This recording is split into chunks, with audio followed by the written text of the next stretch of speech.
Buenas tardes, profesores. Mi grupo y yo hablaremos sobre los 200 años transcurridos desde la independencia hasta la actualidad. Primer Congreso Constituyente. Si bien la proclamación de la independencia del Perú fue hecha por el general San Martín en 1821, el primer Congreso Constituyente se instaló recién el 20 de septiembre de 1822 en la Universidad de San Marcos y en 1825 González publicó de su catecismo político un credo republicano para instruir a los jóvenes. Los hermanos Gutiérrez, golpista castigados. En 1872 se eligió al primer presidente civil constitucional Manuel Parro y Lavalle, en respuesta a cuatro hermanos militares, Tomás, Marceliano y Silvestre. Gutiérrez prepararon un golpe de estado que fracasó. El pueblo se levantó contra ellos en el caos. El presidente José Balta fue asesinado y finalmente Tomás y Silvestre acabaron colgados en la plaza de armas.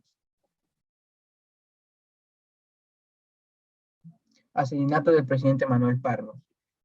El primer partido político moderno de nuestra historia fue el Partido Civil. Su líder, Manuel Pardo y Lavalle, gobernó entre 1872 y 1876. Poco tiempo después de dejar la presidencia, fue asesinado de un balazo en la espalda cuando ingresaba al recinto Senado. Muchas gracias. Paso con mi compañera. Bueno, muy buena explicación la que nos dio nuestro compañero Luciano. Ahora voy a exponer sobre mi tema, pero antes de todo, dar unos felices 200 años de independencia a nuestro Perú, querido y soñado, que cumple este año 200 años. Feliz bicentenario, Perú. Bueno, ahora hablaré del caso José Carlos Mariátegui y Víctor Raúl Haya de la Torre. José Carlos Mariátegui fue un político, escritor, periodista y filósofo peruano que hoy en día es conocido como uno de los mayores estudiosos de la realidad latinoamericana. Que al igual que Mariátegui, Víctor Raúl Haya de la Torre fue también un filósofo político peruano, que durante los decenios de Leguía ellos formaron dos alternativas partidarias, una llamada el APRA, que fue liderada y fundada por Haya de la Torre, y el Partido Socialista, fundado también por Mariátegui. Poco antes de la muerte de Mariátegui, los dos, formaron distintas organizaciones para organizar a la población excluida. O sea, aunque Mariátegui haya tenido esta enfermedad, él siguió con sus ideas increíbles y bueno, hizo esta idea, ¿no? Con Víctor Raúl Haya de la Torre. Y bueno, al final ¿cómo se llama? Bueno, ahora hablaré sobre el sufragio público. Si bien desde 1823 el voto había sido secreto, pues en 1896 se instituyó el sufragio público, el cual servía para ver el voto más transparente y controlable, pero esto no duró tanto, ya que en 1933 el voto volvió a ser secreto, con el artículo 88 de la Constitución promulgada de este año. O sea, el sufragio público no duró tanto. Y bueno, yo a mi parecer quisiera que durara para que el voto sea más controlable y ya no tan secreto. Ahora, el último tema sería ciudadanía pintada en la pared.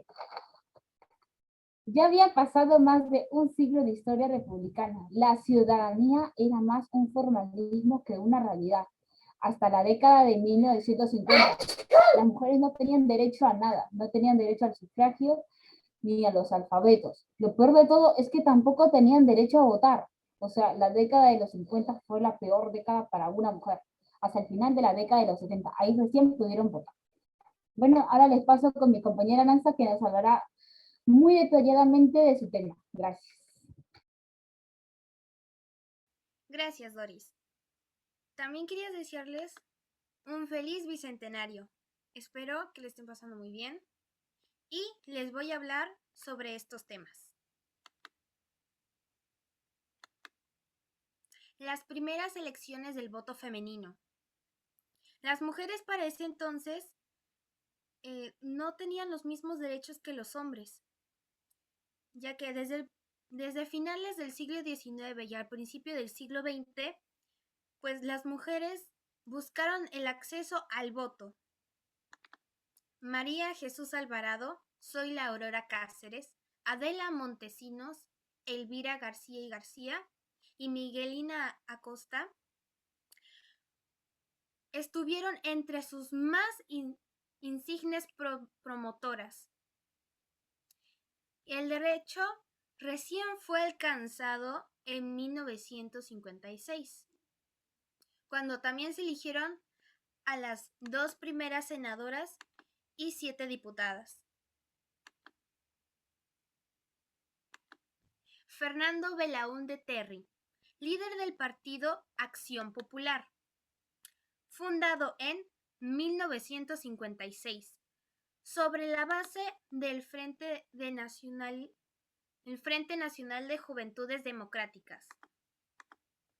Belaúnde Terry fue candidato presidencial en 1956 y 1962, para que después sea elegido en 1963.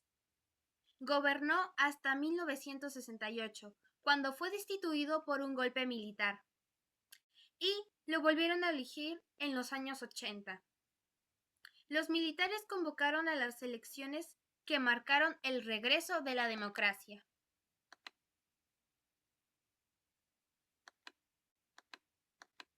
Hacia una ciudadanía universal.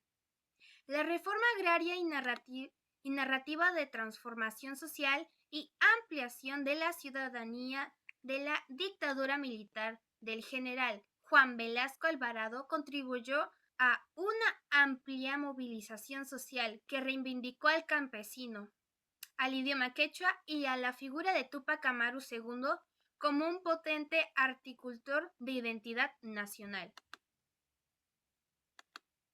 Voto universal. La Constitución de 1979 reconoció por primera vez el voto universal, el cual se ejerció en las elecciones de los 80. De ese modo, el voto indígena y el voto analfabeto fueron finalmente admitidos por el Estado, lo que implicó un avance en el reconocimiento de la ciudadanía de todos los peruanos. Ahora le paso a mi compañero Franco. Buenas tardes, profesor y compañeros. Hoy les voy a exponer sobre la fase 3 de la travesía democrática. Mi grupo está conformado por Aranza, Luciano Salas, Doris Toribio y yo. El autogolpe de Estado de Alberto Fujimori, que su gobierno fue en 1990 hasta el año 2000. Luego de ser elegido presidente a inicios de los 90, el 5 de abril del 92 dio su propio golpe de Estado, capturando las principales instituciones del Estado. Cuando finalizó su gobierno, o sea, en el año 2000, pareció una luz de esperanza para recuperar el partido político, algo que al final no ocurrió. Las elecciones democráticas del siglo XXI. Alejandro Toledo, Ollanta Humala, Pedro Pablo Kuczynski y Martín Vizcarra eran los candidatos de ese entonces las elecciones democráticas, pero fue interrumpida por casos de investigación, dejando a Vizcarra como gobernador. El gobierno de Merino en el año 2020. Luego de que Vizcarra se retirase por acusaciones de corrupción, Merino tomó el poder, algo que no le gustó para nada a nadie, y comenzaron a hacer protestas. Tanto fue el alboroto que hubieron la muerte de 2 jóvenes. Muchas gracias por su atención.